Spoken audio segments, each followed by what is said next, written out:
Max wasn't your average cat. He was a Persian with a flair for the dramatic, and his piercing green eyes seemed to see right through you. He didn't spend his days napping or chasing yarn. No, Max had more important things to do. Oh no, Max was a detective, always watching, always observing. He had a knack for noticing the smallest details. With piercing green eyes, he'd follow people around the house, a furry, four-legged shadow. His presence was both comforting and unnerving. His claws, sharp as tacks, would click-clack across the floor, sending chills down your spine. It was as if he was always on a mission. This cat was serious about his detective work. He had an air of importance, a sense of duty. Max had this thing about scratching, not furniture, thankfully. He preferred more intellectual targets. He'd attack Jake's notepads, leaving cryptic messages in his wake. It was his way of communicating, his own feline Morse code, lines, dots, the occasional hairball, pure cat code. Each mark had a meaning, a purpose. Jake, bless his heart, hadn't cracked it yet. Max just sighed. Humans. They were always a step behind, but he loved them anyway. Jake was a simple man, easily amused. He found joy in the little things like a good book or a warm cup of coffee, but nothing made him happier than spending time with his cat Max. He loved his cat, even if Max did act like he was running the joint. Max had a way of making his presence known, whether it was by perching on the highest shelf or sitting right in the middle of the table. The staring was a bit unnerving, sure, but the scratching? That was another story. Jake often found himself puzzled by Max's intense gaze, as if the cat was trying to communicate something important. That was just Max being Max, or so Jake thought. The scratching was relentless, but Jake chalked it up to typical cat behavior. Little did he know, there was more to Max's actions than met the eye. Little did he know, Max was building a case. The cat's thoughtful expression and the small pile of papers next to him were clues that Jake had yet to decipher. One day Jake noticed something odd.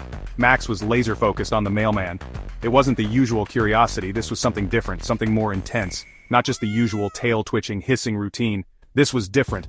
Max's ears were back, his eyes were focused, and his body was in a crouched, alert position.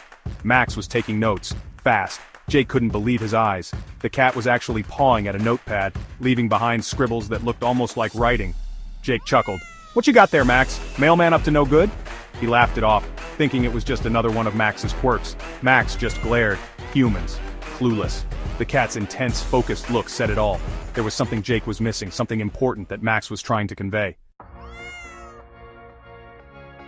Then it happened. A moment that would change the course of Jake's day entirely. Jake's prized possession, a vintage pocket watch, vanished. It was a family heirloom, passed down through generations. Gone. Poof. Panic set in. Jake's heart raced as he realized the watch was missing. He tore the apartment apart, tossing furniture, blaming dust bunnies. Every nook and cranny was inspected, but the watch was nowhere to be found. Nothing.